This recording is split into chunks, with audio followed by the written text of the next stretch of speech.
লক্ষ্যে পৌঁছানো অত্যন্ত কঠিন হয়। কেউ ভাবেন যে কেন এত কঠিন হয়, কেন এত কষ্ট করতে হয় লক্ষ্যে পৌঁছানোর জন্য। এই লক্ষ্য সরলভাবে কেন আমার কাছে চলে আসে না? চলুন আপনাকে একটা কথা বলি, যদি আপনার লক্ষ্য কঠিন না হয় তাহলে তাকে পাওয়া আপনার পক্ষে অসম্ভব হয়ে উঠবে। লক্ষ্যে পৌঁছানোর এই রাস্তায় আপনি যে কড়া রোদের সম্মুখীন হন, যার থেকে আপনি দূরে পালাতে চান, সেই রোদ আপনাকে প্রেরণা যোগায় যে আপনি এগোতে থাকুন। ভাবুন একজন যাত্রী যে কিনা নিজের লক্ষ্যের দিকে যাচ্ছেন, সেই পথে উনি যদি একটু ছায়া পেয়ে যান আর উনি ওখানে বিশ্রাম নেন, তাহলে তার সাথে তার ভাগ্য গভীর নিদ্রায় সেখানে বিলীন হয়ে যায়। তাই পরিশ্রমের করা রোদের থেকে কখনো দূরে পালাবেন না। জীবনে শুধু সামনে এগোতে থাকুন দৃঢ়তার সাথে। আর লক্ষ্য সরল হোক, কঠিন হোক বা অত্যাধিক কঠিন হোক, একটা কথা মনে রাখবেন, যে জীবনের লক্ষ্যে পৌঁছতে পেরেছে সে লক্ষ্য প্রাপ্তির জন্য আফসোস কখনোই করে না। রাধা রাধা। ধৈর্য, এই ধৈর্য কি কোনো গুণ, কোনো অনুভূতি, কোনো দৃষ্টিভঙ্গি? আমার জন্য ধৈর্য এক বাহন। আপনি হয়তো ভাবছেন এই কেমন বাহন? বাহন তো ঘোড়া হতে পারে, হাতি হতে পারে, উটও হতে পারে, কিন্তু ধৈর্যকে বাহন বানানো মানে? চলুন আপনাকে একটা কথা বোঝাই। পৃথিবীতে এমন কোনো বাহন নেই যে তার আরোহীকে আছড়ে ফেলেনি। সেটা উট হোক বা হাতি হোক বা ঘোড়া হোক, চলতে চলতে কখনো নড়বড় করেই বসে। তারপর সেই আরোহী পড়ে কারোর পায়, তারপর পড়ে তার নিজের নজরে।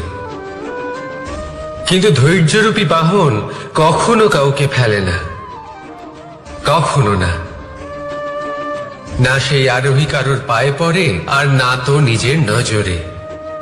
কারণ ধৈর্য আপনাকে বিবেক প্রদান করে, বিবেক আপনাকে পরিকল্পনায় সাহায্য করে, আর পরিকল্পনা প্রদান করে আপনাকে শক্তি আপনার লক্ষ্যের দিকে অগ্রসর হওয়া।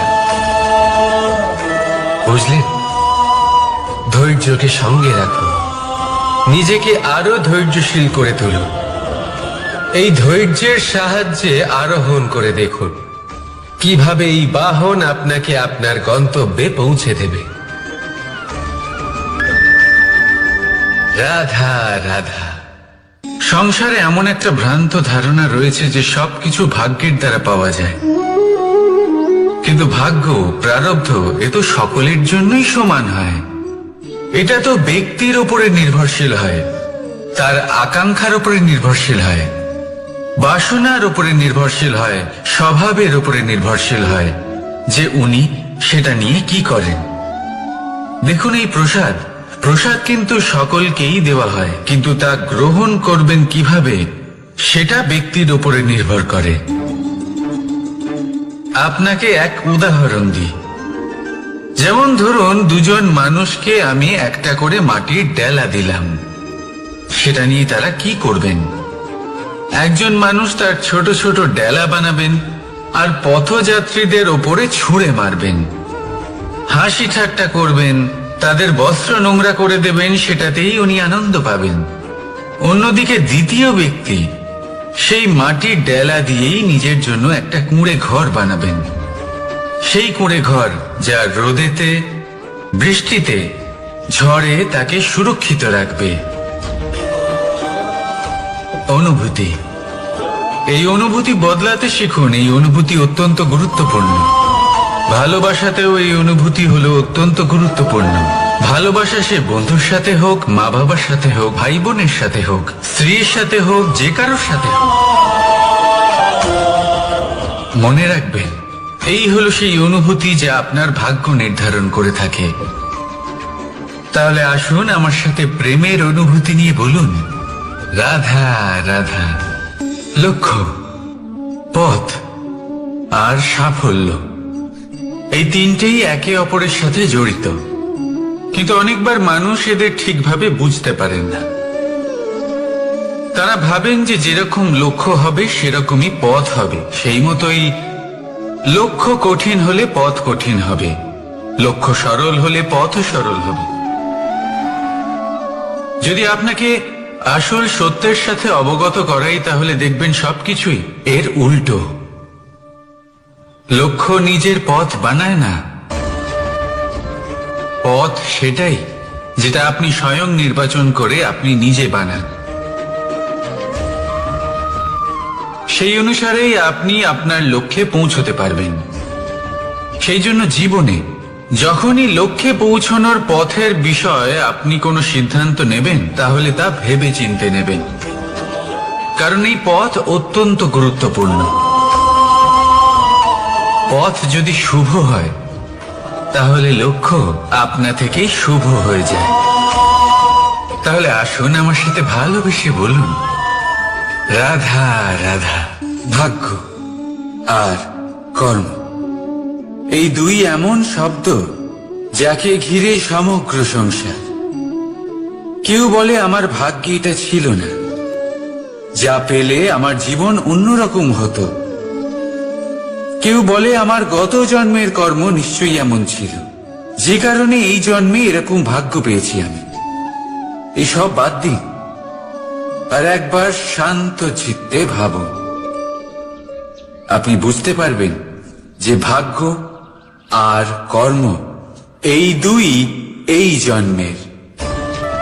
তফাৎ শুধুমাত্র এটাই যে যদি ভাগ্যের কথা বলা হয়, তাহলে আপনি এই ভাগ্যের থেকে যত বেশি আশা করবেন, তত বেশি নিরাশ হবেন আপনি। কারণ এই আশা আপনাকে কর্ম করা থেকে আটকায়। যদি কথা বলা হয় কর্মে, তাহলে নিজের কর্মের প্রতি যত বিশ্বাস রাখবেন, তত বেশি সফলতা আপনার কাছে আসবে। তাই একটা কথা মনে রাখবেন, ভাগ্য আপনার কর্ম নির্ধারণ করে না, কিন্তু আপনার কর্ম আপনার ভাগ্যকে অবশ্যই নির্ধারণ করে। রাধা রাধা। নাও, কত সাধারণ একটা বিষয়। প্রত্যেক মানুষ যে জন্ম নেয়, তাকে একটা নাম দেওয়া হয়, যা সে পেয়ে থাকে তার মাতা পিতার দ্বারা, না হলে তার গুরুর দ্বারা, বা কোনো আত্মীয়ের দ্বারা, বা কোনো কাছের মানুষের দ্বারা। এই নামের সাথে সে আস্তে আস্তে বেড়ে ওঠে। কিন্তু এটাই কি সেই নাম? এই নামই কি সবকিছু? কখনোই নয়। একটা নাম সেটা যা আপনি জন্মের সময় লাভ করেন, যে নামে আপনি কর্মের পথে অগ্রসর হন। আরো একটা নাম সেটা যা আপনি আপনার কর্মের দ্বারা অর্জন করেন। আর এই নামেই আপনাকে সবাই যুগ যুগ ধরে মনে রাখে। আপনার আসল নাম সেটা নয় যা আপনাকে জন্মের সময় দেওয়া হয়েছিল। আপনার আসল নাম সেটা যেটা আপনি আপনার কর্ম দ্বারা লাভ করেছেন। কারণ সেই লাভের পেছনে প্রচুর প্রয়াস লুকিয়ে থাকে, অনেক পরিশ্রম লুকিয়ে থাকে। কিন্তু যদি আপনি চান যে মানুষ আপনার নাম মনে রাখে, তাহলে আপনাকে কর্মের পথে অগ্রসর হতেই হবে। শুভ কর্ম করতে হবে, অনর্গল চেষ্টা করে যেতে হবে, মহান কাজ করতে হবে। আর বিশ্বাস করুন, আপনি একটা মহান নামের ফল অবশ্যই লাভ করবেন। রাধা রাধা। আমি এখানে একা এই বনে বসে আছি, বাঁশি বাজাচ্ছি। কার জন্য? কে আছেন এখানে? কেউ নেই। আমার প্রজা, আমার রাজ্য, আমার পরিবার আমার থেকে অনেক দূরে আছেন। আমি এখানে একা এই বনে বসে এই আকাশের এই রঙের, গাছের এই সব ফলের, মাটির সুবাসের আনন্দ উপভোগ করছি। কেন? আমি হলাম দ্বারকাধীশ। এমন কি রাজকীয় বা ভৌতিক সুখ রয়েছে যে আমি ওখানে পেতে পারি না? সবকিছুই পেতে পারি, তাও এখানে বনে একা বসে আছি। কোন সুখ খুঁজে চলেছি?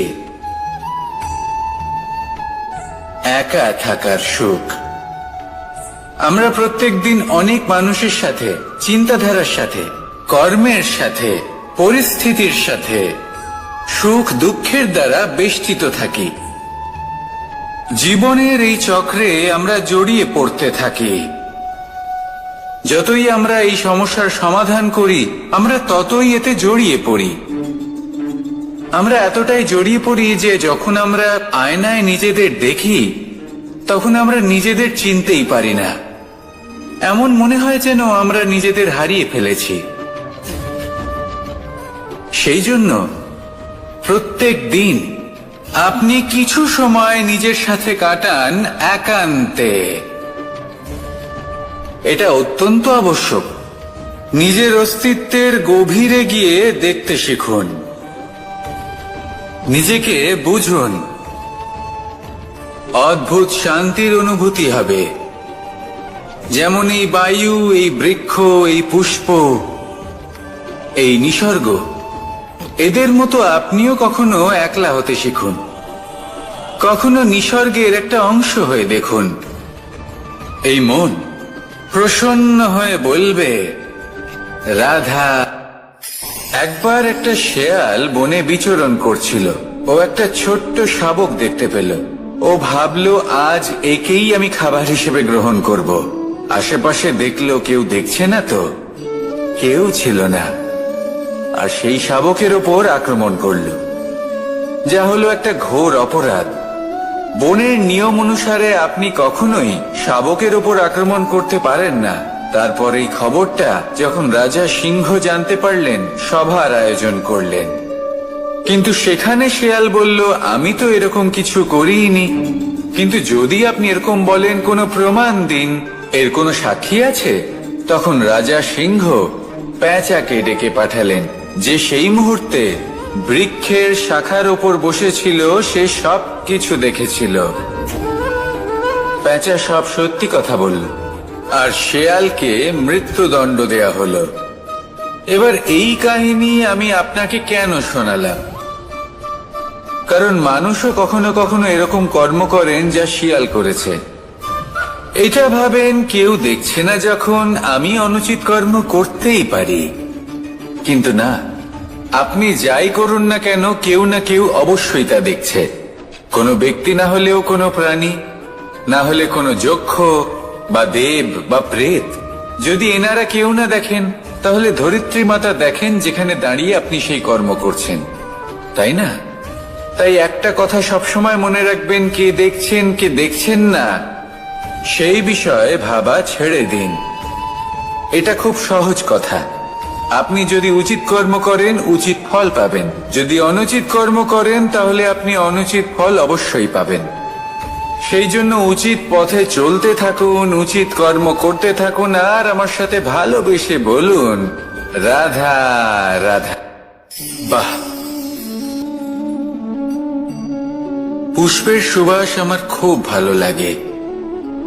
অত্যন্ত সুন্দর হয় এই পুষ্প। এইভাবে চারিদিকে পুষ্প দেখে মন আনন্দিত হয়ে ওঠে। এবার আপনারা ভেবে দেখুন, আমার চারিদিকে পুষ্প নয়, আগুন আছে। তাহলে কি হবে? আমার শরীর কি জ্বলে যাবে না? অবশ্যই জ্বলবে। শরীরকে কি আগুনের তাপ সহ্য করতে হবে না? অবশ্যই সহ্য করতে হবে। এটাই হলো প্রকৃতির নিয়ম। এই নিয়ম কিন্তু আমরা সবাই জানি, কিন্তু আমাদের মধ্যে বেশিরভাগ মানুষ এই বিভ্রান্তি নিয়ে বাঁচি যে এই যে প্রকৃতির নিয়ম, তা আমার ওপর প্রযোজ্য নয়। তা কিন্তু নয়। আমাদের চতুর্দিকে এই যে নিসর্গ রয়েছে, আমরা তার কতটা ক্ষতি করি সেটা একবার ভেবে দেখুন। আমরা বনাঞ্চল জ্বালিয়ে দিই, বায়ু দূষিত করি, জল দূষিত করি, প্রাণীদের হত্যা আমরা করি। কেন? এই নিসর্গ আমরা নষ্ট করি, যদিও আমরা জানি যে আমরাও হলাম এই নিসর্গেরই অংশ। এবার দেখুন, শরীরের কোনো অংশে যদি আগুন ধরান, আস্তে আস্তে সমস্ত শরীরও জ্বলে যাবে। সেইভাবেই নিসর্গ যদি নষ্ট হয়ে যায়, তাহলে মনুষ্য জাতিও নষ্ট হয়ে যাবে। তাই এই যে নিসর্গ আপনি দেখছেন, এই পুষ্প, এই বৃক্ষ, বায়ু, জল, এদের সকলকে রক্ষা করুন, নষ্ট নয়। মনে রাখবেন, যদি নিসর্গ থাকে মানুষ থাকবে, যদি নিসর্গ থাকে তাহলেই জীবন থাকবে। আসুন আমার সাথে ভালোবেসে বলুন, রাধা রাধা। কারই না পছন্দ বলুন তো? অত্যন্ত সুস্বাদু হয় এই মধু, মিষ্টি খেতে হয় এবং তা শক্তিও প্রদান করে, এবং প্রত্যেকটি মিষ্টি পদার্থের মতোই এতেও খুব তাড়াতাড়ি পিঁপড়ে ধরে যায়। অন্যদিকে যদি নুনকে দেখি, তাহলে বছরের পর বছর রাখলেও এতে পিঁপড়ে ধরে না। এবার যদি কথা বলি বন্ধুত্বের, তাহলে বন্ধুত্ব নুনের মতো হওয়া উচিত, মধুর মতো নয়। যারা সামনে এলে শুধুমাত্র মধুর মধুর কথা বলবে, পরে এতে পিঁপড়ে ধরে যাবে, এটা নুনের মতো হওয়া উচিত। প্রকৃত বন্ধু হলো সে যে সময় এলে পরে আপনার সামনে আপনার প্রকৃত সত্য তুলে ধরবে, তা সে যতই কঠিন হোক না কেন। আপনার দোষ, আপনার অপগুণ, আপনার খামতি আপনাকে বলতে পারবে, যাতে আপনি সেগুলো শুনে মেনে নিয়ে তারপর নিজেকে শুধরোতে পারেন। এটাই হলো প্রকৃত বন্ধুত্ব। কখনো নিজের জীবনের আশেপাশে মন দিয়ে দেখবেন, অনেক সময় এমন মানুষ থাকেন, অনেক বন্ধু থাকেন, যাদের দেখে আমাদের মনে হয় যে এনারা খুব কঠোর, এনাদের কথা খুব কটু। কিন্তু বেশিরভাগ এমন মানুষের মনটা যদি বুঝতে পারেন, তাহলে দেখবেন তাতে কোনো মালিন্য নেই, এনাদের মন অত্যন্ত পবিত্র হয়। যদি আপনার জীবনেও এমন কোনো ব্যক্তি থেকে থাকে, এমন বন্ধু থাকে, তাহলে তাদের আগলে রাখুন আর আমার সাথে ভালোবেসে বলুন, রাধা রাধা। যতক্ষণ আমরা এই সংসারে জীবিত, ততক্ষণ আমাদের সাথে সবকিছু থাকে, আমাদের ধন, সুখ স্বাচ্ছন্দ্য, আমাদের মিত্রগণ, আমাদের পরিবার, এই সমাজ, এই সবকিছু আমাদের সাথে থাকে। যেদিন আমরা এই সংসারকে ত্যাগ করব, এদের মধ্যে কেউ আমাদের সাথে যাবে না, না ধন, না স্বাচ্ছন্দ্য, না সম্পত্তি। এই সকল মানুষ, এই সমাজ, এরা শুধুমাত্রই শ্মশান পর্যন্ত আমাদের সাথে থাকতে পারবেন। তারপরে যদি আমাদের সাথে কিছু যেতে পারে, তাহলে তা শুধুই আমাদের ধর্ম। আর এই সংসারে আমরা নিজেদের যে সুনাম রেখে যাই, সেটা সম্ভব শুধুমাত্র কর্মের দ্বারা। সেই জন্য সংসারে যতদিন পর্যন্ত জীবিত আছেন, যদি কিছু অর্জন করতে চান, তাহলে ধর্ম অর্জন করুন, ধর্মের বিষয়ে স্পষ্টতা অর্জন করুন এবং কর্ম অর্জন করুন। এটাই হবে আপনার অতীত এবং এটাই হবে আপনার ভবিষ্যৎ, এবং এটাই সকলকে প্রেরণা প্রদান করবে। আসুন আমার সাথে ভালোবেসে বলুন, রাধা রাধা। কোনো যাত্রায় যাব বলে মনে করি, তখনই আমরা প্রস্তুত থাকি আসন্ন বিপদের জন্য বা সংকটের জন্য। যেমন যদি আমাদের মনে হয় যে আজকের পরিবেশ খুব ঠান্ডা হবে, তাহলে আমরা গরম বস্ত্র ধারণ করি বা সেটাকে সাথে নিয়ে যাই। যদি মনে হয় যে বৃষ্টি হতে পারে বা বৃষ্টি হয়ে চলেছে, আমরা দেখছি, তাহলে আমরা একটা ছাতা সাথে নিয়ে নিই। আমরা প্রস্তুত থাকতে চাই এবং এটাই উচিত, এবং সেই কারণেই আমরা যাত্রায় সাফল্য লাভ করি। কিন্তু যদি আমরা কথা বলি জীবনযাত্রা নিয়ে, যা কিনা সব থেকে বেশি গুরুত্বপূর্ণ, তাহলে তার জন্য আমরা পূর্ণরূপে প্রস্তুত থাকি না। আশেপাশের মানুষ, এই সমাজ, আমাদের সাথী, আমাদের মিত্ররা যে কোনো মুহূর্তে বদলে যেতে পারেন। সেই জন্য আমরা নিজেদেরকে কখনো সাবধান করি না, কখনোই নিজেদের প্রস্তুত করি না। আমাদের এটা কখনোই মনে হয় না যে এরকম হতে পারে, আর সেই কারণেই শেষে গিয়ে আমরা অত্যন্ত দুঃখ পাই। একটা অমূল্য শিক্ষা আছে যেটা আমাদের লাভ করা উচিত, সতর্ক থাকা উচিত। এই জীবনযাত্রার জন্য শুধুমাত্র এই পরিবেশের বিষয়ে তথ্য সংগ্রহ করা বা তাকে অনুমান করা এটুকু হলেই চলবে না। আমাদের আশেপাশের মানুষজনকে দেখতে হবে, তাদের স্বভাব পরিস্থিতির ওপর নজর রাখতে হবে। যখন তারা রং পাল্টাচ্ছেন নজর রাখতে হবে, তা অত্যন্ত আবশ্যক। পরিবর্তন আপনার জীবনে অবশ্যম্ভাবী। সঠিকভাবে তার সম্মুখীন হন। আসুন আমার সাথে ভালোবেসে বলুন, রাধা। যদি আমি আমার চোখ বেঁধে কোনো একটা নির্দিষ্ট দিকে নিজের সমস্ত শক্তি প্রয়োগ করে ছুটে যাই, তাহলে কি হবে? আমি কোথাও ধাক্কা খেতে পারি, নিজের ক্ষতি করতে পারি, কোথাও পড়ে যেতে পারি, তাই না? অর্থাৎ এটা নিশ্চিত এই কাজ আমার করা উচিত নয়। কিন্তু আজকের দিনে প্রত্যেকটা মানুষ এই কাজই করছেন, তাই না?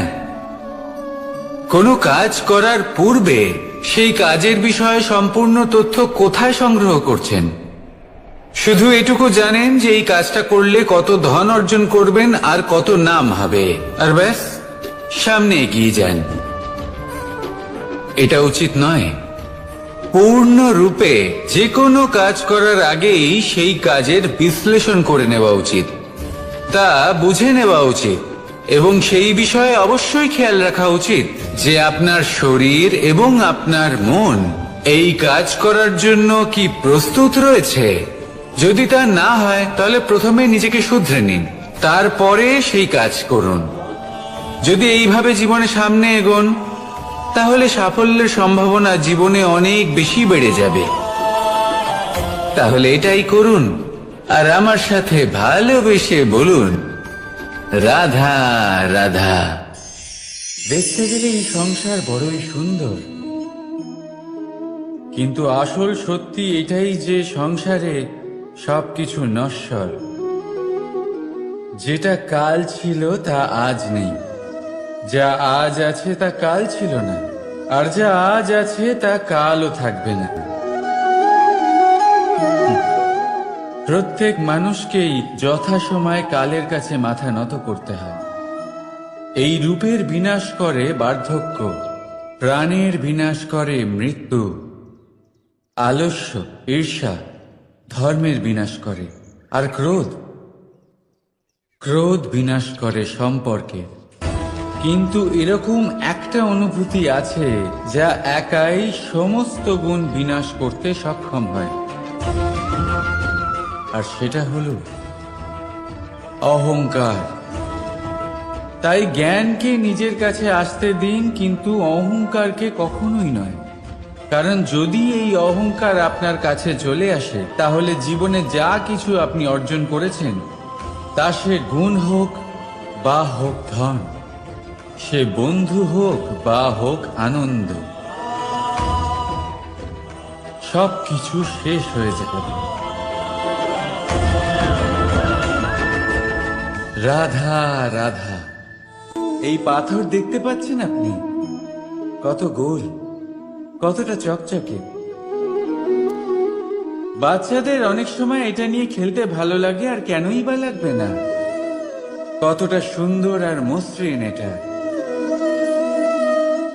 কিন্তু আপনি কি কখনো ভেবে দেখেছেন এই পাথর আগে কি ছিল? কোনো বিশাল আকার পর্বত, কোনো বিশাল আকার পাথরের একটা বড় ভেঙে যাওয়া অংশ বিশেষ, যেটা কোনোভাবে নদীতে পড়ে নদীর ধারার সাথে বইতে থাকলো, মাটির সাথে ঘর্ষণ হলো, বালির কণার সাথে ঘর্ষণ হতে থাকলো, আর তারপর ধীরে ধীরে এই আকার পেল। এবার আমরাও এই পাথরের মতোই। তাই মনে রাখবেন, আপনার ব্যক্তিত্ব, আপনার এই স্বরূপ ঈশ্বরের দেওয়া কখনোই নয়। হ্যাঁ, প্রকৃতি অবশ্যই আপনাকে জন্ম দিয়েছেন, কিন্তু আপনি নিজে নিজের ব্যক্তিত্বের রচয়িতা, আর আপনি তা রচনা করেন কঠিন পরিস্থিতির মুখোমুখি হয়ে, সংকটের ধারা পার করে। তাই আপনিও এই পাথরের মতো নিরন্তর চেষ্টা করতে থাকুন। নিজের অস্তিত্ব বজায় রাখুন, এই অস্তিত্বকে মহান করতে থাকুন, আর আমার সাথে ভালোবেসে বলুন, রাধা রাধা। বর্ষাকালে যখন ভয়ানক বৃষ্টি হয়, তীব্র গতিতে যখন হাওয়া চলে, তখন আপনি নিশ্চয়ই দেখেছেন যে পাখিরা, যাদের বাসা মাঝে মাঝে ভেঙে পড়ে, নষ্ট হয়ে যায়। কিন্তু আপনি কি কখনো সেই পাখিদের বিলাপ করতে দেখেছেন? কখনো নয়। যখনই সেই বৃষ্টি থেমে যায়, তারা আবার একটু একটু করে খড়কুটো জোগাড় করে তাদের বাসা বানিয়ে ফেলে। নিজের সংসার সেই রকমই বানিয়ে দেয় যেমন আগে ছিল। এমন কেন? কারণ এই ঝড়ের তাণ্ডবের সাথে সেই পাখিদের কোনো বোঝাপড়া করারই নেই। তারা শুধু সেটাই করতে থাকে যেটা তাদের হাতে আছে, আর সেটাই হলো, আর এটাই হলো সুখী জীবনের মূল মন্ত্র। যেটা আপনার হাতে নেই তা নিয়ে বিলাপ করে আপনার কোনো লাভ হবে না। মনোসংযোগ তাতেই করুন যা আপনার হাতে রয়েছে। যা বদলে গেছে তাকে আপনি আবার বদলাতে পারবেন না, কিন্তু যা আপনি বদলাতে পারবেন তাতে মনোসংযোগ করুন। এই জীবনে একটু ধনাত্মক হয়ে উঠুন, দেখবেন সব শুভ হবে। রাধা রাধা।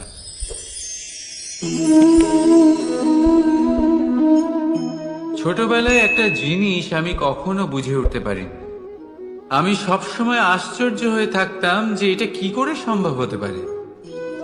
ব্যাপারটা ছিল এরকম, আমি আমাদের গোয়াল ঘরে দেখতাম ভিন্ন ভিন্ন রং রূপের গাভী।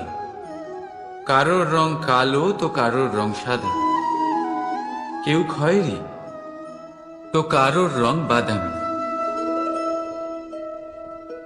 এবার আমি দেখতাম কারোর কারোর শিং বড় তো কারোর এত ছোট যে দেখাই যায় না।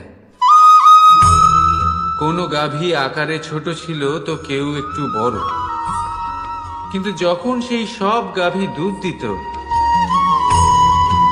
তখন আমি দেখতাম সেই সব দুধ সমান, রং সমান, স্বাদ সমান, গুণও সমান, আর সমান পুষ্টিও।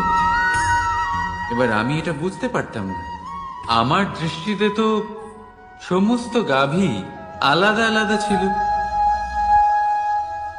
আমি ভাবলাম আমি মাকে জিজ্ঞেস করি। মাকে জিজ্ঞেস করলাম। মা আমাকে বললেন, কানাই, রং রূপ পাল্টালেও গাভীদের বাস্তবিকতা তো পাল্টায় না। গাভী তো গাভীই থাকবে।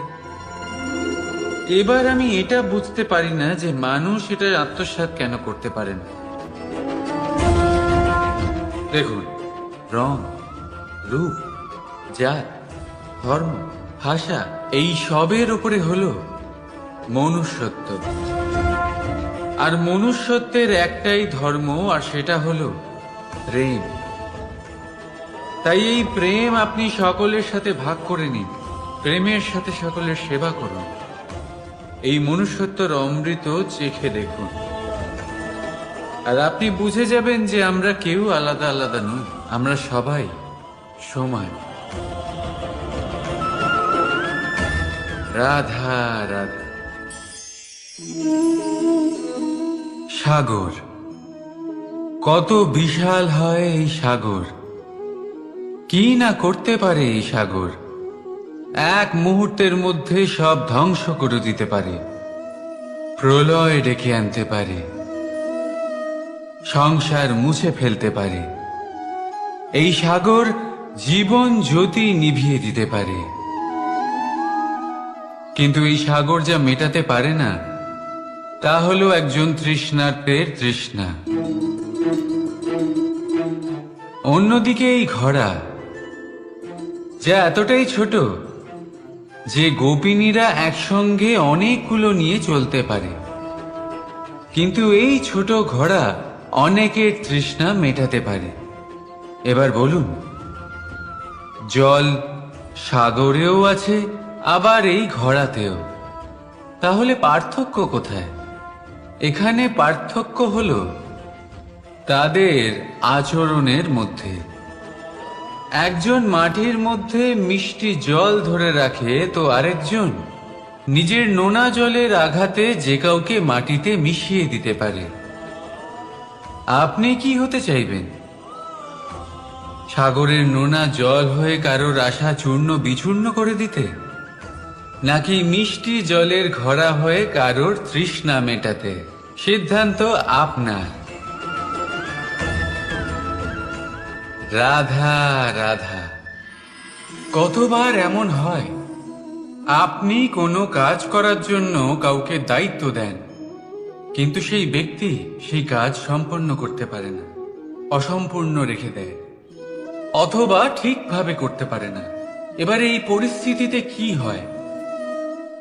আপনি ক্রুদ্ধ হয়ে যান, তার উপরে আপনি রেগে যান, তাকে তিরস্কার করেন, আর তারপরে সেই কাজ সম্পন্ন করতে আপনি নিজেকেই নিযুক্ত করেন, আর শেষ পর্যন্ত সেই কাজ সম্পন্ন হয়েই যায়। এবার এই বিষয়ে সমস্যা সেই ব্যক্তির চেষ্টায় নয়, সমস্যা আপনি যে সেই ব্যক্তিকে ভরসা করলেন তার ছিল। আমরা অন্যের প্রতি ভরসা করাকে প্রথম পদক্ষেপ বানিয়ে দিই, আর নিজের উপরে বিশ্বাসকে শেষ সম্বল। কিন্তু তার বদলে এটাই হওয়া উচিত যে নিজের উপরে ভরসাকে আমরা প্রথম পদক্ষেপ বানাই, তাকে নিজের সহায় মানতে হবে। যদি আপনি এমন করেন, তাহলে পরিণাম আরো সুখকর, আরো আনন্দদায়ক হবে। তাই মনে রাখবেন, এই সংসারে আপনার সব থেকে বড় ভরসা আর কেউ নেই। এই সংসারে আপনার সব থেকে বড় রক্ষাকর্তা আর কেউ নেই, বরং আপনি নিজেই। রাধা রাধা। আসুন আপনাকে একটা প্রশ্ন করছি, সোনা আর লোহার মধ্যে তফাৎ কি? এবার বেশিরভাগ লোকের উত্তর এটাই হবে যে সোনা বহুমূল্য, সোনার মূল্য লোহার থেকে অনেক বেশি। এটা ঠিক, কিন্তু আমাদের এটা ভোলা ঠিক হবে না যে সোনা আমাদের সাজগোজের কাজে লাগে, আমাদের আরো বেশি সুন্দর দেখায়। অন্যদিকে লোহা সেই সৈনিকদের ঢাল ও তলোয়ার হয়ে তাদের রক্ষা করে, যারা আমাদের প্রাণকে রক্ষা করেন। এই সৈনিক না থাকলে আমাদের প্রাণও থাকবে না। এবারে বলুন, সোনার মূল্য বেশি হওয়াতে কি লোহার মূল্য কমে যায়? কখনোই না। ঠিক সেইভাবে এই জীবনে আপনি যতই চেষ্টা করুন, কিছু না কিছু এমন থেকে যাবে যা আপনি কখনোই পাবেন না, আর সেই কারণে নিজেকে অক্ষম মনে করা অনুচিত। হতে পারে আপনার কাছে সেই গুণ আছে যেটা সংসারে আর কারোর কাছে নেই। সেই গুণটাকে চিনুন, সেটাকে বাড়ান, আর সেটাকে ব্যবহার করুন। তাই মনে রাখবেন, সংসারে প্রত্যেকটা ব্যক্তি বিশেষ হয়, আর এই সংসারে সবাই সবকিছু পায় না। নিজেই দেখে নিন, সোনাকে যে দোকানে সাজিয়ে রাখা হয়, সেই দোকানের তালা লোহা দিয়ে তৈরি হয়। রাধা রাধা। সংসারে সব থেকে বেশি দামি কি, সব থেকে বেশি মূল্যবান কি? কেউ বলবে সোনা, কেউ বলবে রত্ন, কেউ বলবে মুক্ত, কেউ বলবে মানি। এগুলো কতটা মূল্যবান? ধরুন, কিছু সোনার মুদ্রা দিয়ে আমরা মুক্ত কিনতে পারি, কিছু মুক্ত দিয়ে একটা মানিক, কিছু মানিক দিয়ে কিনতে পারি একটা হিরে।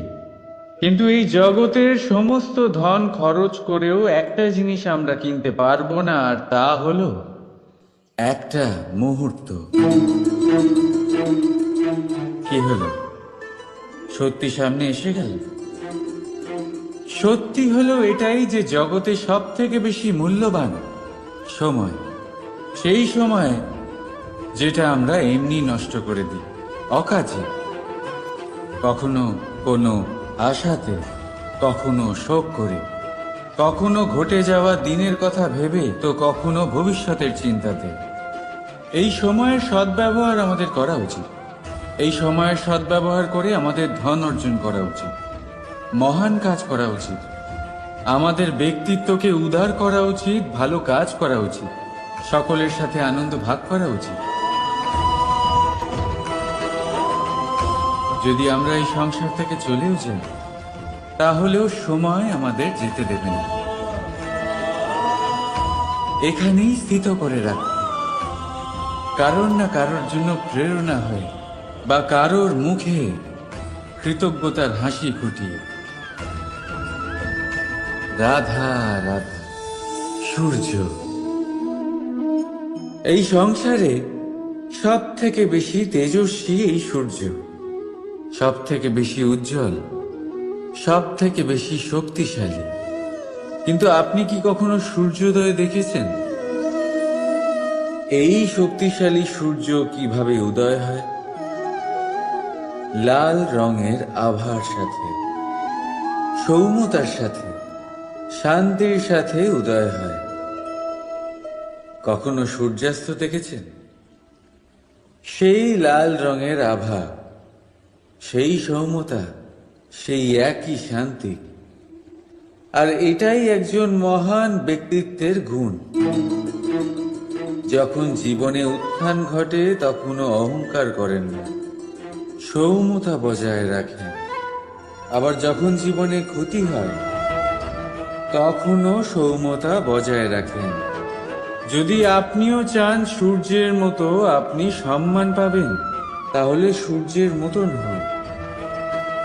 যখন জীবনে আনন্দ আসে, কুশল আসে, তখন সীমা লঙ্ঘন করবেন না। যখন জীবনে দুঃখ আসে, কষ্ট আসে, বিনাশের পথে অগ্রসর হবেন না। সৌম্য থাকুন, শান্ত থাকুন, সূর্যের মতো চকচক করতে থাকুন। কারণ সব মুহূর্তের মতোই এটাও একটা মুহূর্ত। তাতে আপনি আনন্দ লাভ করুন বা পান দুঃখ, এই মুহূর্ত অবশ্যই চলে যাবে। রাধা রাধা।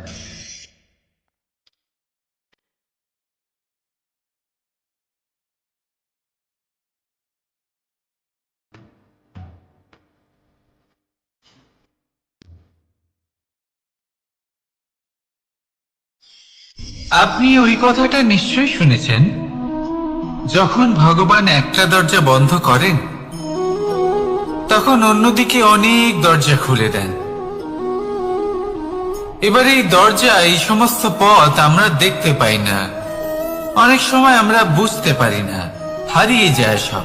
কখনো কখনো মনে হয় যে এই কথাটাই মিথ্যে, কিন্তু আসলে তা তো নয়। তাহলে হারিয়ে যায় কেন? কারণ আমরা সময় নষ্ট করি এই দরজার দিকে তাকিয়ে থেকে। ভাবি এই বুঝি দরজা খুলবে, এবার দরজা খুলবে। অপেক্ষা করতে করতে আমরা অনেক সময় নষ্ট করে ফেলি। এত সময় নষ্ট করি যে আমরা দেখতে পাই না, খুঁজে পাই না সেই সমস্ত দরজা আর পথ যা আমাদের জন্য খোলা রয়েছে। যদি খুঁজেই না পাই তাহলে তা ব্যবহার করব কি করে? মনে রাখুন, ভগবান সব সময় আমাদের সাথে রয়েছেন, আমাদের সাহায্য করছেন। এই পথ সব সময় আছে, সর্বত্র আছে। দরকার রয়েছে শুধুমাত্র দৃষ্টির, দৃষ্টিভঙ্গি এবং ভাবনা। এই দৃষ্টিকে বিস্তৃত করুন, এই দৃষ্টিভঙ্গিকে ধন্যাত্মক করে তুলুন, আর এই ভাবনা, এর সীমা একটু বাড়িয়ে তুলুন। তারপর দেখবেন সব খুঁজে পাবেন। আসলে কি, এই যে ঈশ্বর, এই যে পরমাত্মা, তা আমাদের সাথে রয়েছে, আমাদের মনের মধ্যে রয়েছে। যিনি তাকে মন থেকে চাইবেন তিনি তাকে মনের মধ্যে অবশ্যই খুঁজে পাবেন। যদি উনি মন থেকে চান পথ খুঁজে পেতে, তাহলে তিনি অবশ্যই পথ খুঁজে পাবেন। তাহলে আসুন আমার সাথে ভালোবেসে বলুন, রাধা রাধা। ভয়ের সাথে আমরা সবাই পরিচিত, কষ্টও আমরা সবাই পেয়েছি। কখনো কখনো আমরা অসুস্থ হয়ে পড়ি, আর এমন সময় হলে মাতার মমতা, কখনো বাবার স্নেহ, কখনো বন্ধুদের পাশে থাকার অনুভূতি আমাদের রোগ নিরাময়ে সাহায্য করে। কখনো যদি আমরা নিরাশ হয়ে পড়ি, তখন যদি আমাদের কোনো আপনজন আমাদের দুটো ভালো কথা বলে, তখন আমাদের মনোবল বেড়ে যায়। ঠিক তেমন সংসারের এই রঙ্গমঞ্চে যদি আপনি পীড়িত অনুভব করেন, কিছু শুভ কথা আলোচনা করুন, কিছু স্তুতি গান করুন, কিছু মুহূর্তের জন্য হলেও নিজের ইষ্টদেবের কথা স্মরণ করুন আর প্রার্থনা করুন। সাহস বাড়বে, শক্তিও বৃদ্ধি পাবে এবং সামনে এগিয়ে চলার পথও দেখতে পাবেন। তখন এই মন প্রসন্ন হয়ে বলবে, রাধা রাধা।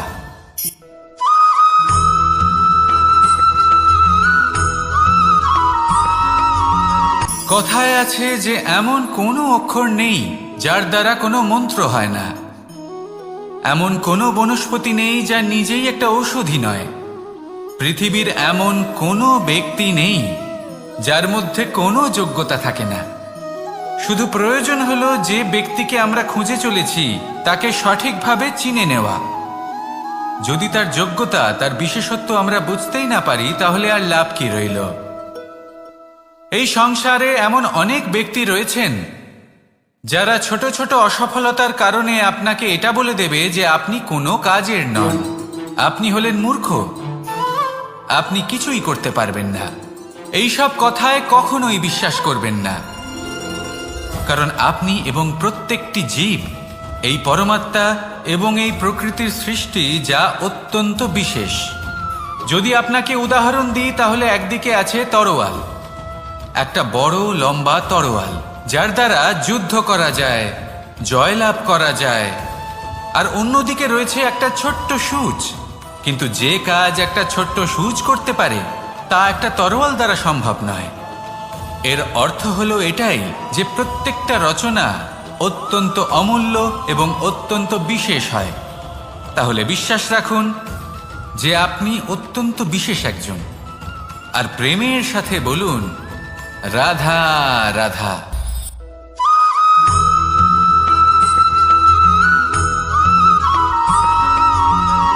কেউ বলে জীবন খুব ক্ষণস্থায়ী, কেউ বলে জীবন হলো একটা সুন্দর স্বপ্নের মতো, আবার কেউ বলবে জীবন হলো এক কঠোর সত্য। কিন্তু জীবন আসলে কি? জীবন হলো আপনারই প্রতিবিম্ব, একটা দর্পণ। অর্থাৎ আপনি জীবনকে সেইভাবেই পাবেন যেরকম আপনি নিজেকে প্রতিপন্ন করবেন। যদি আপনি দর্পণের দিকে তাকিয়ে হাসেন, তাহলে আপনি সামনে হাসি মুখী দেখতে পাবেন। এবার যদি আপনি গম্ভীর হয়ে থাকেন, তাহলে আপনি একজন রুষ্ট ব্যক্তি দেখতে পাবেন। শেষে সবথেকে বেশি গুরুত্বপূর্ণ হলো আপনার চেষ্টা। আপনাকে সবসময় চেষ্টা করতে হবে যাতে আপনি নিজেকে প্রসন্ন এবং ইতিবাচক মনোভাবে রাখেন। এটা হলো আপনারই উত্তরদায়িত্ব, তাকে পালন করুন। এই মনকে প্রসন্ন রাখুন, এই সংসারকে সুন্দর বলে মনে হবে। আর এই মন প্রসন্ন হয়ে বলবে, রাধা রাধা।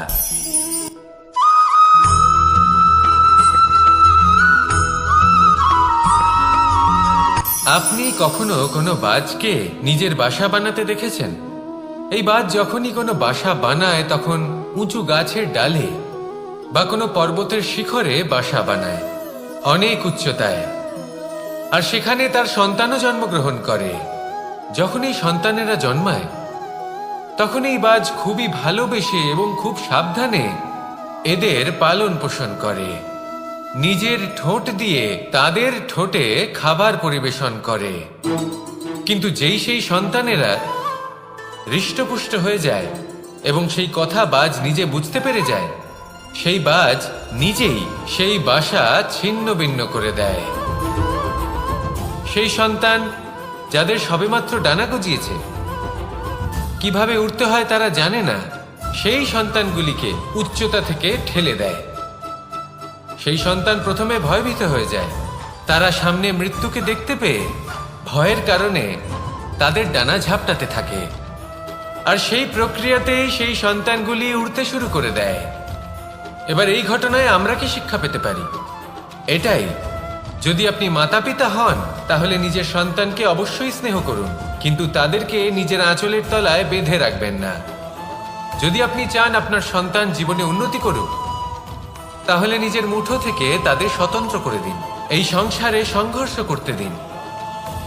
সেই সন্তান নিজেই বুঝতে পারবে যে জন্মের সময় পাওয়া ডানা কি করে ব্যবহার করতে হয়। আর আপনার চোখের সামনে আপনার সন্তান এই আকাশে উড়তে থাকবে। তাহলে আসুন আমার সাথে ভালোবেসে বলুন, রাধা রাধা।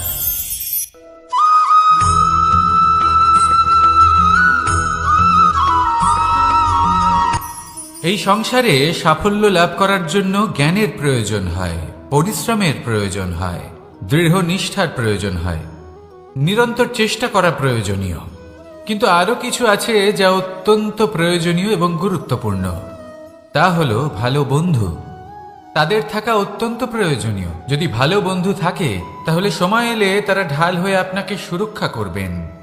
সময় এলে অস্ত্রের মতো শত্রুকে সংহারও করবেন। যদি তিনি জ্ঞানী হন, তাদের মধ্যে সদ্গুণ থাকে, তাহলে এই সব গুণ আপনার মধ্যেও প্রবেশ করবে। তাহলে সাফল্যের জন্য ভালো বন্ধু পাওয়া অত্যন্ত প্রয়োজনীয়। কিন্তু শুধু বন্ধু কেন, ভালো শত্রুও থাকা প্রয়োজনীয়। এবার আপনি ভাববেন, এ আমি কি বললাম? যদি আপনার জীবনেও ভালো অর্থাৎ শক্তিশালী শত্রু থাকে, তাহলে আপনিও শক্তিশালী হতে থাকবেন।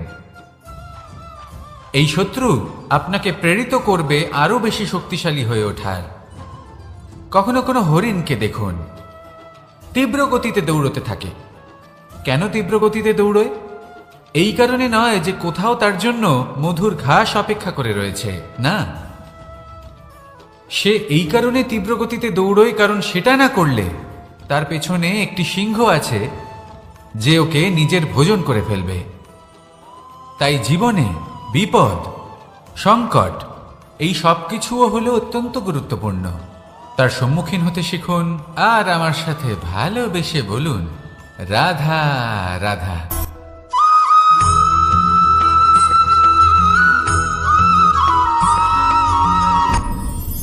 আপনি কি কখনো কোনো জলের ধারা দেখেছেন? তার সামনে যতই মাটি থাকুক না কেন, যতই কাদা থাকুক না কেন, যখন এই জলের ধারা বইতে আরম্ভ করে দেয়, তাহলে নিজের মনের, নিজের ভাবনার, নিজের জীবনের যত অনাবশ্যক তত্ত্ব আছে, অনুপযোগী অংশ রয়েছে, অর্থাৎ অপরিষ্কার অংশ রয়েছে, তা নিজে থেকেই নির্মল হয়ে উঠবে। আর যেরকম জলের ধারা কখনো থেমে থাকে না, সব সময় বয়ে চলে, সেইভাবে আপনিও কখনোই থামবেন না। সবসময় বয়ে চলুন, এগোতে থাকুন। পথে যদি অনেক বিপদ আসে, সমস্যা আসে, থামবেন না, তার উপর নিরন্তর প্রহার করুন, নিরন্তর প্রয়াস করুন আর অগ্রসর হন। আপনি ভেবে দেখুন, এই জলের ধারা কখনো থেমে থাকে না, সবসময় বয়ে চলে, বিপদের সম্মুখীন হয়ে তাকে সাথে বয়ে নিয়ে চলে।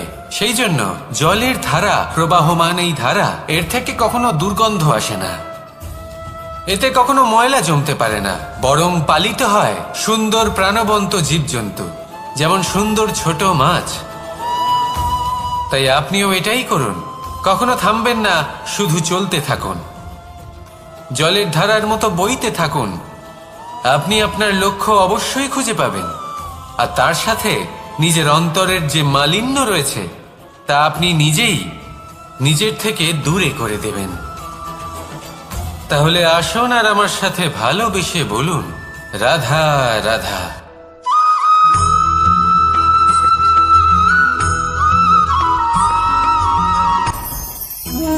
ভোজন। এবার ভোজন সংগ্রহ করার জন্য মানুষ কি না করেন, সব সময় চেষ্টা করতে থাকেন। ফসল উৎপাদনের জন্য অনেক পরিশ্রম করতে থাকেন, কিন্তু অনেক সময় অনেক পরিশ্রম করার পরেও ফসল ভালো উৎপাদন হয় না। এর কারণ কি? কারণ হলো এটাই যে আপনি পরিশ্রম হয়তো অনেক করেছেন, কিন্তু আপনার নজর তো সেই বীজের দিকে ছিলই না যে আপনি রোপণ করেছেন। সেই জন্য সব সময় কোনো বীজ রোপণ করার আগে তাকে পরখ করে দেখুন, তা অত্যন্ত আবশ্যক। আর সেইভাবেই যখনই কোনো কর্মের প্রশ্ন আসে, তাহলে সেখানে শুধুমাত্র পরিশ্রম যথেষ্ট নয়।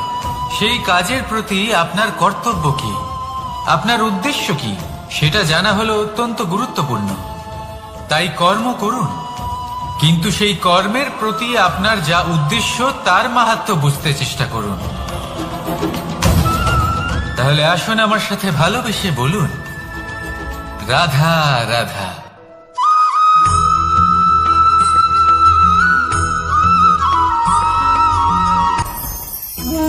ভোজন।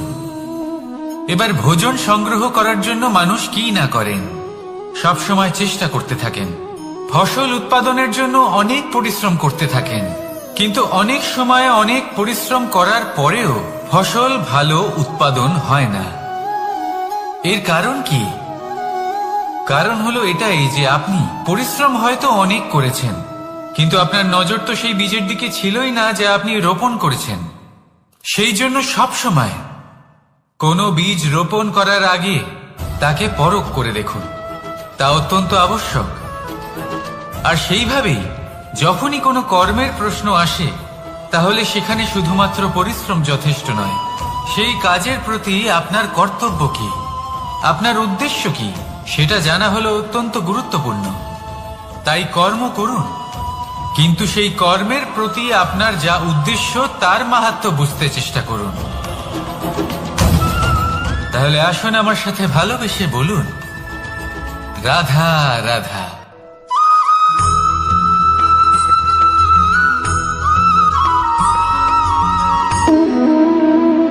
সম্পর্ক হলো আমাদের জীবনের একটি আধার।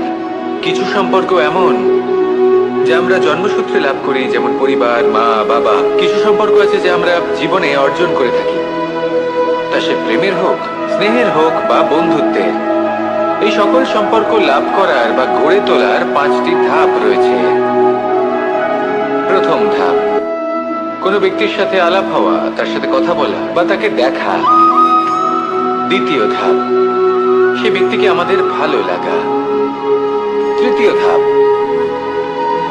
আমাদের এটা চাইতে শুরু করা যে জীবনে এই ব্যক্তি যেন আমাদের বন্ধু হন, আমাদের জীবনে থাকেন, বা আমাদের কাউকে ভালোবেসে ফেলা। আর এটা আমাদের ভাবা বা চাওয়া যে সেই ব্যক্তি যেন আজীবন আমার সাথে থাকেন, আমার জীবনে আমার সাথী হয়ে।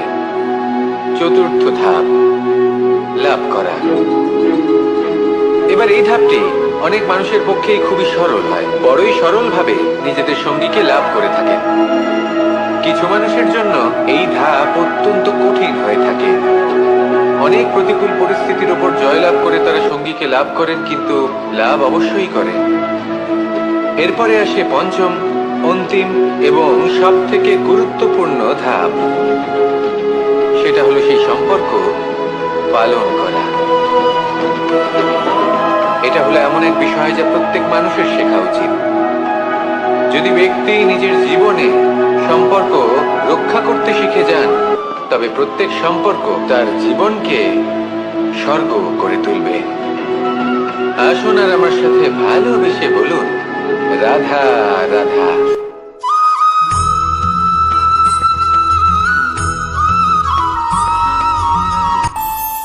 আমাদের মনে যখন কোনো প্রশ্ন ওঠে, কোনো দ্বন্দ্ব জাগে, তখন আমরা যাই আমাদের গুরুর কাছে, আমাদের আরাধ্যের কাছে গিয়ে জিজ্ঞেস করি।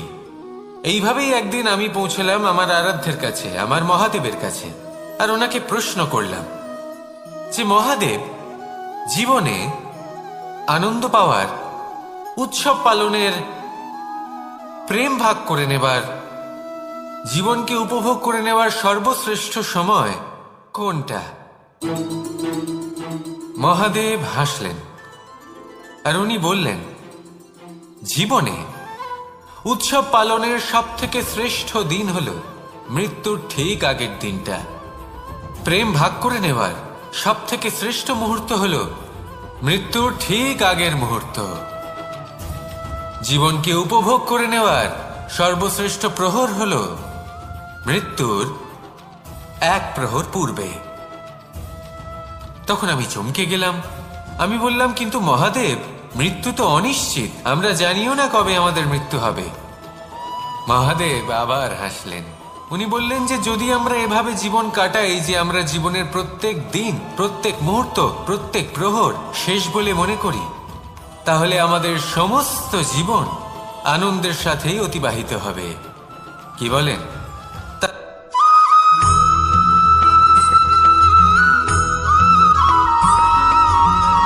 এই সংসারে কোনো বস্তু হোক বা ব্যক্তি হোক, তার একার গুরুত্ব কিন্তু খুব বেশি নয়।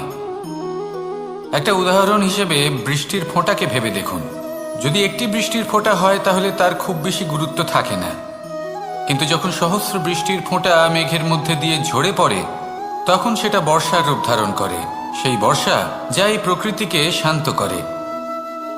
সেইভাবেই পাথরের ছোট টুকরো, তার খুব বেশি গুরুত্ব থাকে না, কিন্তু যখন অসংখ্য পাথরের টুকরো একত্রিত হয় তখন তা পর্বতের আকার ধারণ করে। সেইভাবেই কিছু মানুষ যখন একত্রিত হন তখন তৈরি হয় পরিবার, কিছু পরিবার যখন একত্রিত হয় তখন তৈরি হয় সমাজ, যখন অনেক সংখ্যক সমাজ একত্রিত হয় তখন তৈরি হয় রাজ্য। এবার এই রাজ্যের সব থেকে গুরুত্বপূর্ণ ব্যক্তি হতে পারেন রাজা, কিন্তু তাও সেই রাজা একা কিছু করতে পারেন না। যুদ্ধ লড়ার সময় তারও নিজের সৈন্যদলকে প্রয়োজন পড়ে।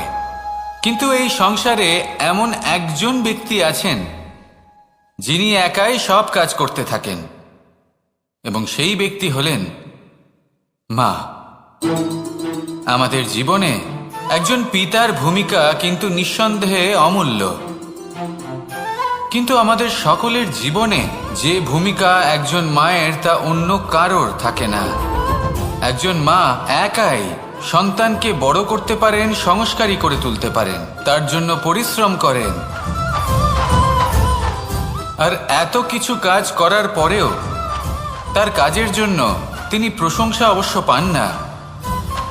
উল্টে যদি সেই সন্তান অনুচিত পথে চালিত হয়, অনুচিত কর্ম করে, তখন সেই মাকেই অপবাদের পাত্র হয়ে উঠতে হয়।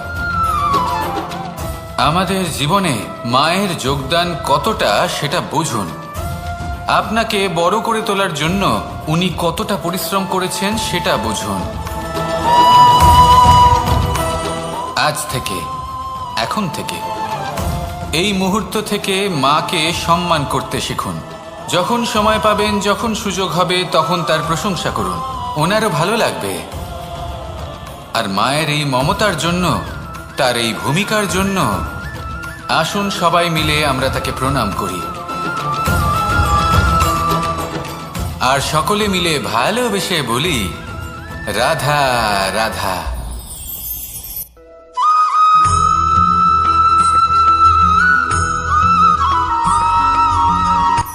এই সংসারে সাফল্য লাভ করার জন্য জ্ঞানের প্রয়োজন হয়, পরিশ্রমের প্রয়োজন হয়, দৃঢ় নিষ্ঠার প্রয়োজন হয়, নিরন্তর চেষ্টা করা প্রয়োজনীয়। কিন্তু আরো কিছু আছে যা অত্যন্ত প্রয়োজনীয় এবং গুরুত্বপূর্ণ।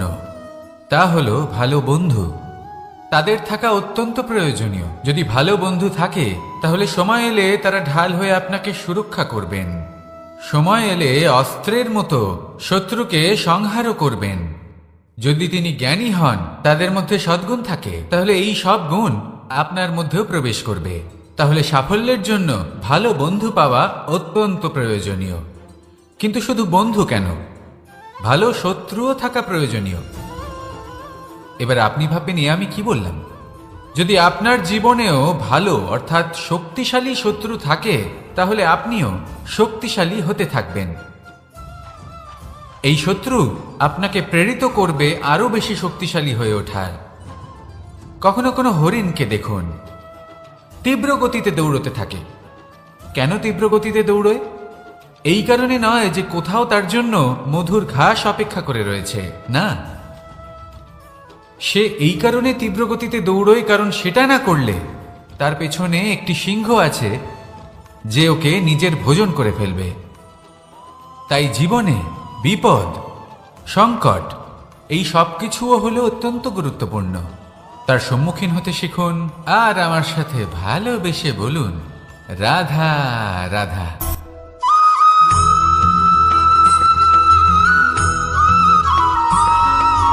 কথায় আছে, প্রত্যেক পুত্র তার পিতার প্রতিচ্ছবি হয়, আর সমস্ত প্রতিচ্ছবি চায় যেন সে তার অস্তিত্ব প্রাপ্ত করতে পারে। পুত্র চায় সে যেন তার পিতার মতো হয়, বা কখনো কখনো তার থেকেও শ্রেষ্ঠ হয়। সেটা কোনো অনুচিত ব্যাপার নয়। অনুচিত তখন হয় যখন পুত্র নিজের পিতার মতো হবার স্বপ্ন পূরণ করতে গিয়ে বা তার থেকেও শ্রেষ্ঠ হওয়ার স্বপ্ন পূরণে অনুচিত পথের আশ্রয় নেয়। কারণ তারপরে সে তার পিতার গুণগুলি আত্মসাৎ করতে চায় না। সে শুধুই এটা চায় যে সংসারের চোখে যেন আমি শ্রেষ্ঠ প্রমাণিত হই। এটা অনুচিত। সংসারে এমন অনেক মানুষ আছেন যারা এই কারণে শ্রেষ্ঠ হওয়ার চেষ্টা করেন যাতে তার পরিবারের তার পিতার সম্মান বৃদ্ধি পায়। এমনও মানুষ থাকেন, আর এটাই হলো পার্থক্য উদ্দেশ্যের। মনে রাখবেন, যদি আপনার উদ্দেশ্য শুভ হয় তাহলে পথও শুভ হবে, যদি আপনার উদ্দেশ্য অশুভ হয় তাহলে পথও অশুভ হবে। তাহলে নিজের পিতার মতো হবার চেষ্টা অবশ্যই করুন, তার থেকেও শ্রেষ্ঠ হওয়ার চেষ্টা অবশ্যই করুন, কিন্তু মনে রাখবেন আপনার সংকল্প আর আপনার উদ্দেশ্য এই দুই শুভ হওয়া উচিত। তাহলে আসুন আর আমার সাথে ভালোবেসে বলুন, রাধা রাধা।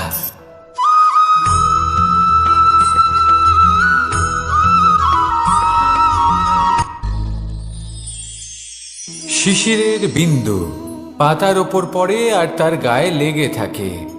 পাতা তাকে শুষে নিতে পারে না, আর শেষ পর্যন্ত সে ঝরে পড়ে যায়। অন্যদিকে রয়েছে মেঘ এবং চাতক। এদের মধ্যে অনেক দূরত্ব থাকে। মেঘ থাকে আকাশে আর চাতক থাকে ধরিত্রীতে। কিন্তু যখন এই মেঘ থেকে বৃষ্টি ঝরে পড়ে, এই চাতক কিন্তু সেই জলই পান করে, নয়তো সে তৃষ্ণার্ত থেকে যায়। এবার অন্যদিকে দেখলাম শিশির বিন্দু আর পাতার এই সম্পর্ক। এরা খুব কাছাকাছি থাকে, ঘনিষ্ঠও থাকে। অন্যদিকে রয়েছে মেঘ এবং চাতকের সম্পর্ক, যাদের মধ্যে অনেক দূরত্ব থাকা সত্ত্বেও তারা খুব ঘনিষ্ঠ, তাই না? এই সারমর্ম খুব সরল। এই নৈকট্য, এই দূরত্ব, তা আপনার সম্পর্কে প্রভাব কিছুতেই ফেলতে পারে না। এই নৈকট্য, এই দূরত্ব, এসব হলো শুধুমাত্র মনের ব্যাপার। কখনো আপনি অনুভব করেছেন আপনি কারোর থেকে অনেক অনেক দূরে আছেন, অনেক দূরে আছেন, তাও সেই ব্যক্তির প্রতি আপনি টান অনুভব করেন। সেখানে আপনি কারোর সাথে প্রত্যেক দিন অতিবাহিত করেন, সমস্ত জীবন অতিবাহিত করেন, সব থেকে বেশি সময় তার সাথে অতিবাহিত করেন, তাও তার প্রতি সেই টান অনুভব করেন না। এই সংকেত হলো মনের দূরত্বের। তাহলে মনের এই দূরত্ব দূর করুন আর আমার সাথে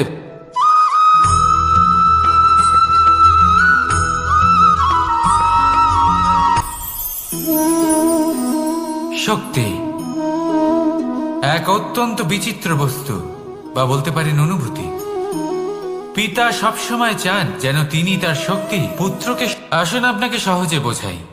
যদি আপনি সুপাত্র হন আর আপনাকে শক্তি দেওয়া হয়, তাহলে আপনি সেই শক্তির গুরুত্ব বুঝবেন, কোথায় সেই শক্তি প্রয়োগ করা উচিত সেটা বুঝবেন।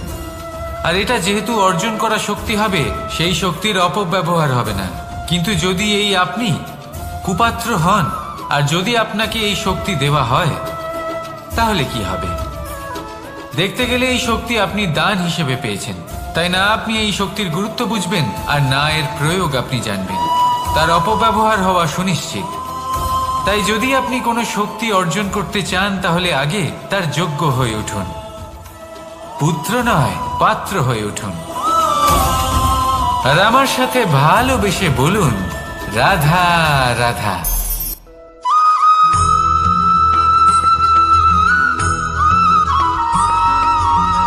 ভালো, শুধু ওনাদের কঠোর ব্যবহার দেখলে আমরা একটু ভয় পেয়ে যাই।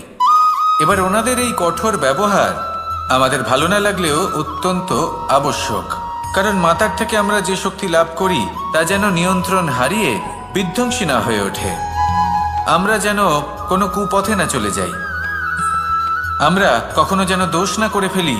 শুধু সেই জন্য পিতা এবং গুরু একটু কঠোর হয়ে ওঠেন, এবং ওনাদের এই কঠোর আচরণ ভবিষ্যতে গিয়ে আমরা অবশ্যই বুঝতে পারি। জীবনে কিছু বছর আমরা এগিয়ে যাই আর তারপর আমরা বুঝতে পারি যে বাবা এবং গুরু আমাদের যথেষ্ট ভালোবাসতেন, কিন্তু ওনাদের ভালোবাসার বহিঃপ্রকাশ আলাদা। প্রয়োজনীয় হলো এটা দেখার, এটা বোঝার যে শুরু থেকে আমাদের প্রতি ওনাদের আচরণ কেমন ছিল। ওনাদের কঠোর হওয়ার পেছনে ওনাদের ভালোবাসাটা বোঝার চেষ্টা করুন, ওনাদের চিন্তাটা বোঝার চেষ্টা করুন, ওনাদের পথপ্রদর্শনের আড়ালে আপনার ভবিষ্যতের জন্য যে পরিকল্পনা ওনারা করেছেন সেটা বোঝার চেষ্টা করুন। তখন আপনারা বুঝতে পারবেন ওনাদের ভালোবাসাকে। আপনার মনের মধ্যে আপনা থেকেই ওনাদের প্রতি সম্মান জেগে উঠবে। নিজের পিতা এবং নিজের গুরু এই দুজনের প্রতি কৃতজ্ঞতা প্রকাশ করুন আর আমার সাথে ভালোবেসে বলুন, রাধা রাধা।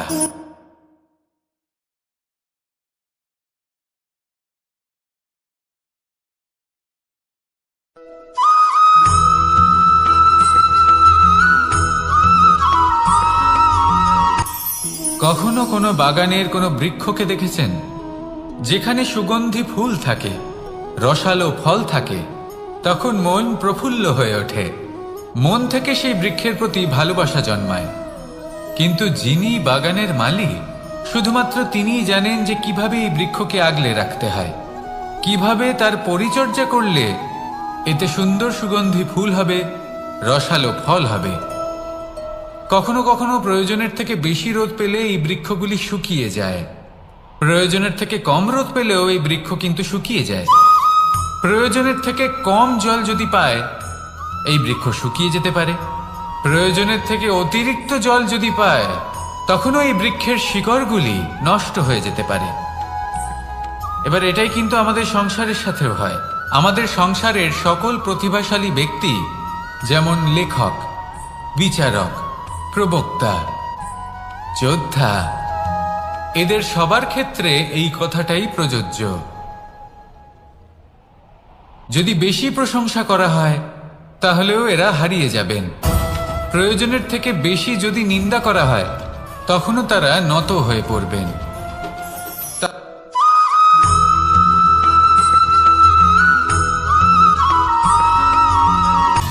সময়, জীবন, কাল, দেখতে গেলে এই তিনটি শব্দ একটি শব্দেরই সমার্থক শব্দ মনে হয়, কিন্তু এই শব্দগুলির অর্থ কি সমান? কখনোই নয়। হ্যাঁ, এই সময় চলতে থাকে, জীবন চলতে থাকে, কালচক্র চলতে থাকে। এই সময় কেটে যায়, কিন্তু এই জীবন, একে যাপন করতে হয়। কি বলেন? এই জীবনে কিছু করুন বা কিছু না করুন, জীবন এমনি কেটে যাবে, আপনি জানতেও পারবেন না। কিন্তু সেটা আমাদের উদ্দেশ্য নয়, একে যাপন করতে হবে। এই জীবনে প্রেরণা পেতে শিখুন, প্রেরণা দিতে শিখুন, আহ্বান গ্রহণ করতে শিখুন, আহ্বান জানাতে শিখুন, মহান কাজ করতে শিখুন, ধন্যাত্মক বোধ জাগিয়ে তুলুন। জীবন অতিবাহিত করার অর্থ কি তা আপনি শিখে যাবেন। কারণ সময় কেটে যায়, সমস্ত যুগ কেটে যায়, কিন্তু জীবনের রীতি জীবন কাটিয়ে দেওয়া নয়, জীবন যাপন করা। এই জীবন সম্পূর্ণরূপে অনুভব করতে হবে, নতুন পথ বানাতে হবে। এবারে যদি এই জীবন বাঁচার সময় একবার ভেবে দেখুন, যদি মনে প্রেম থাকে, সদ্ভাবনা থাকে, তাহলে কি হবে? এই জীবনকে বাঁচার অনুভূতিটাই অন্যরকম হয়ে যাবে, একটা আনন্দময় অনুভূতি লাভ করবেন। তাহলে এটাই করুন আর আমার সাথে ভালোবেসে বলুন, রাধা রাধা।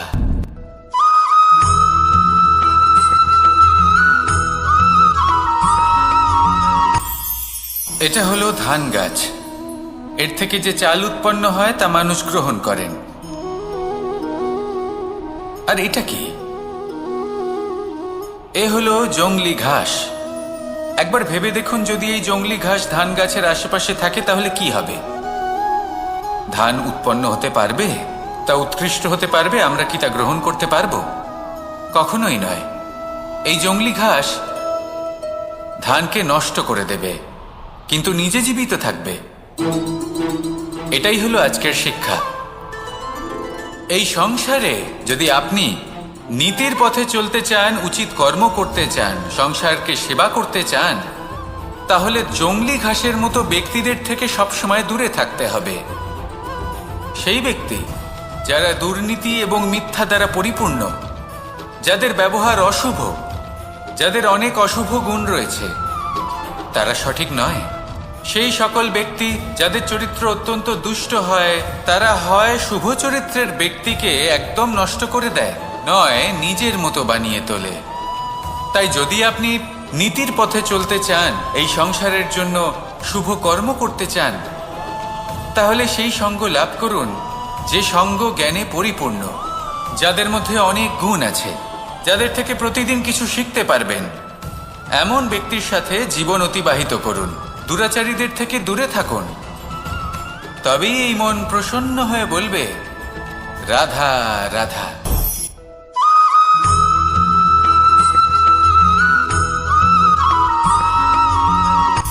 সূচের শেষে একটি ছিদ্র থাকে, যার দ্বারা আমরা এই সুতো পরাতে পারি, আর তারপর সূচের সাহায্যে এই সুতো দিয়ে বস্ত্র সেলাই করা যায়। কিন্তু যদি সুতোটা সোজা করে ধরা না হয়, তাহলে সূচে কখনো এই সুতো পরানোই সম্ভব নয়। যদি এতে কোনো গিঁট পড়ে, তখন তা কখনোই এই ছিদ্র দ্বারা প্রবেশ করা সম্ভব নয়। ঠিক এইভাবেই যদি আপনি কারোর জীবনে প্রবেশ করতে চান, কারোর অন্তরে প্রবেশ করতে চান, তাহলে আপনাকেও সহজ থাকতে হবে। এতে কোনো গিঁট থাকলে চলবে না, অর্থাৎ মনে যাতে কোনো মালিন্য না থাকে, যেন কোনো কুচিন্তা না থাকে। যদি এসব থাকে, তাহলে আপনি কখনো কারোর জীবনে প্রবেশ করতে পারবেন না। আর যদি কোনোভাবে আপনি প্রবেশ করেও যান, তাহলে তার মনে ঘর করতে পারবেন না। নিজেকে এই সুতোর মতন করে তুলুন, সহজ।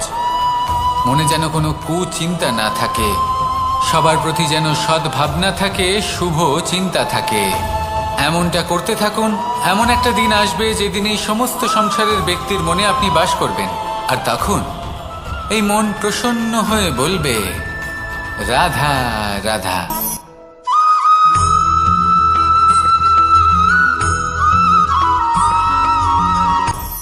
আপনি কখনো পর্বতের শিখরে উঠেছেন? আপনি দেখতে পাবেন পর্বতের পদতলে প্রচুর সুন্দর ফুল রয়েছে, সবুজ বনানী রয়েছে। যত আপনি উপরে উঠতে থাকবেন, তত ফুল কমতে থাকবে, সবুজ বনানী কমতে থাকবে। আরো কিছুটা উপরে উঠলে কাঁটা জাতীয় গাছ দেখতে পাবেন, শুকনো গাছ দেখতে পাবেন। আরো যদি উপরে ওঠেন, তাহলে পাষাণ দেখতে পাবেন। আরো উপরে উঠলে হিমখণ্ড দেখতে পাবেন। এই যে পর্বত, তা মনুষ্য জীবনের সব থেকে উত্তম উদাহরণ। মানুষ যখন সাফল্যের শিখরে পৌঁছতে চান, মহানুভবতার শিখরে পৌঁছতে চান, পথে যত আস্তে আস্তে উপরে উঠতে থাকেন, ততই ভৌতিক বস্তু তার থেকে বিচ্ছিন্ন হতে থাকে। যদি তিনি সেই ভৌতিক বস্তুগুলি ত্যাগ না করতে পারেন, তাহলে কখনোই সেই স্থানে পৌঁছতে পারবেন না। আর মানুষ যদি উচিত ত্যাগ করতে পারেন, পথে অগ্রসর হতে থাকেন, এগোতে থাকেন, তাহলে একদিন না একদিন তিনি মহানুভবতার, জ্ঞানের, সাফল্যের হিমের স্বাদ অবশ্যই লাভ করবেন। মনে রাখবেন, মানব জীবনের ত্যাগ হলো অত্যন্ত গুরুত্বপূর্ণ অংশ। আসুন আমার সাথে ভালোবেসে বলুন, রাধা রাধা।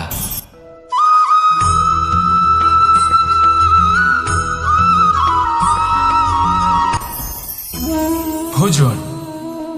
এবার ভোজন সংগ্রহ করার জন্য মানুষ কি না করেন, সব সময় চেষ্টা করতে থাকেন। ফসল উৎপাদনের জন্য অনেক পরিশ্রম করতে থাকেন, কিন্তু অনেক সময় অনেক পরিশ্রম করার পরেও ফসল ভালো উৎপাদন হয় না। এর কারণ কি? কারণ হলো এটাই যে আপনি পরিশ্রম হয়তো অনেক করেছেন, কিন্তু আপনার নজর তো সেই বীজের দিকে ছিলই না যা আপনি রোপণ করেছেন। সেই জন্য সব সময় কোনো বীজ রোপণ করার আগে তাকে পরখ করে দেখুন, তা অত্যন্ত আবশ্যক। আর সেইভাবেই যখনই কোনো কর্মের প্রশ্ন আসে, তাহলে সেখানে শুধুমাত্র পরিশ্রম যথেষ্ট নয়। সেই কাজের প্রতি আপনার কর্তব্য কি, আপনার উদ্দেশ্য কি, সেটা জানা হলো অত্যন্ত গুরুত্বপূর্ণ। তাই কর্ম করুন, কিন্তু সেই কর্মের প্রতি আপনার যা উদ্দেশ্য তার মাহাত্ম্য বুঝতে চেষ্টা করুন। তাহলে আসুন আমার সাথে ভালোবেসে বলুন, রাধা রাধা।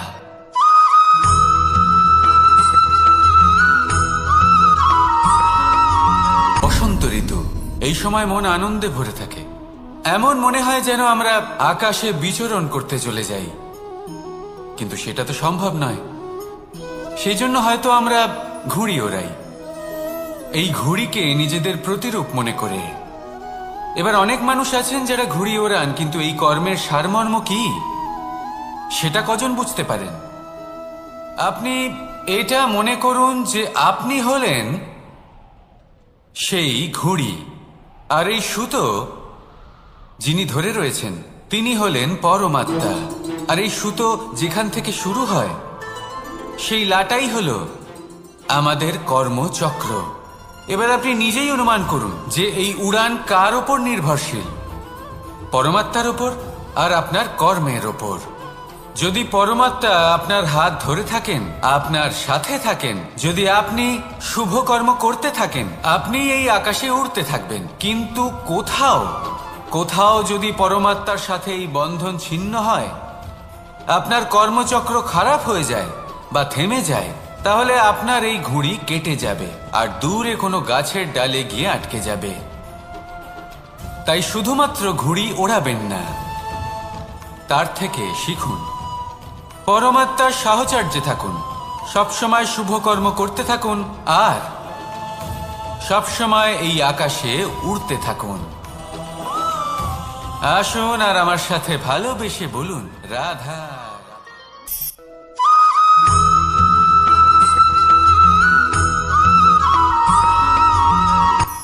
এই সংসারে সাফল্য লাভ করার জন্য জ্ঞানের প্রয়োজন হয়, পরিশ্রমের প্রয়োজন হয়, দৃঢ় নিষ্ঠার প্রয়োজন হয়, নিরন্তর চেষ্টা করা প্রয়োজনীয়। কিন্তু আরো কিছু আছে যা অত্যন্ত প্রয়োজনীয় এবং গুরুত্বপূর্ণ। তা হলো ভালো বন্ধু। তাদের থাকা অত্যন্ত প্রয়োজনীয়। যদি ভালো বন্ধু থাকে তাহলে সময় এলে তারা ঢাল হয়ে আপনাকে সুরক্ষা করবেন। সময় এলে অস্ত্রের মতো শত্রুকে সংহারও করবেন। যদি তিনি জ্ঞানী হন, তাদের মধ্যে সদ্গুণ থাকে, তাহলে এই সব গুণ আপনার মধ্যেও প্রবেশ করবে। তাহলে সাফল্যের জন্য ভালো বন্ধু পাওয়া অত্যন্ত প্রয়োজনীয়। কিন্তু শুধু বন্ধু কেন, ভালো শত্রুও থাকা প্রয়োজনীয়। এবার আপনি ভাববেন, এ আমি কি বললাম? যদি আপনার জীবনেও ভালো অর্থাৎ শক্তিশালী শত্রু থাকে, তাহলে আপনিও শক্তিশালী হতে থাকবেন। এই শত্রু আপনাকে প্রেরিত করবে আরো বেশি শক্তিশালী হয়ে ওঠার।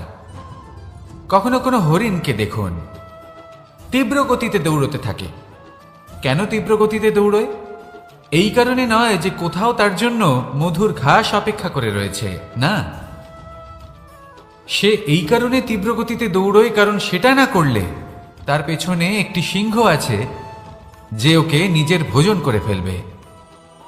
তাই জীবনে বিপদ, সংকট, এই সব কিছুও হলো অত্যন্ত গুরুত্বপূর্ণ।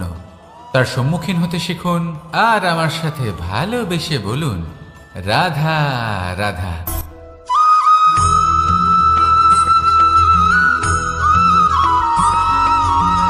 ভালো, শুধু ওনাদের কঠোর ব্যবহার দেখলে আমরা একটু ভয় পেয়ে যাই। এবার ওনাদের এই কঠোর ব্যবহার আমাদের ভালো না লাগলেও অত্যন্ত আবশ্যক, কারণ মাতার থেকে আমরা যে শক্তি লাভ করি তা যেন নিয়ন্ত্রণ হারিয়ে বিধ্বংসী না হয়ে ওঠে। আমরা যেন কোনো কুপথে না চলে যাই, আমরা কখনো যেন দোষ না করে ফেলি। শুধু সেই জন্য পিতা এবং গুরু একটু কঠোর হয়ে ওঠেন, এবং ওনাদের এই কঠোর আচরণ ভবিষ্যতে গিয়ে আমরা অবশ্যই বুঝতে পারি। জীবনে কিছু বছর আমরা এগিয়ে যাই আর তারপর আমরা বুঝতে পারি যে বাবা এবং গুরু আমাদের যথেষ্ট ভালোবাসতেন, কিন্তু ওনাদের ভালোবাসার বহিঃপ্রকাশ আলাদা। প্রয়োজনীয় হলো এটা দেখার, এটা বোঝার যে শুরু থেকে আমাদের প্রতি ওনাদের আচরণ কেমন ছিল। ওনাদের কঠোর হওয়ার পেছনে ওনাদের ভালোবাসাটা বোঝার চেষ্টা করুন। ওনাদের চিন্তাটা বোঝার চেষ্টা করুন। ওনাদের পথপ্রদর্শনের আড়ালে আপনার ভবিষ্যতের জন্য যে পরিকল্পনা ওনারা করেছেন সেটা বোঝার চেষ্টা করুন। তখন আপনারা বুঝতে পারবেন ওনাদের ভালোবাসাকে। আপনার মনের মধ্যে আপনা থেকেই ওনাদের প্রতি সম্মান জেগে উঠবে। নিজের পিতা এবং নিজের গুরু এই দুজনের প্রতি কৃতজ্ঞতা প্রকাশ করুন আর আমার সাথে ভালোবেসে বলুন, রাধা।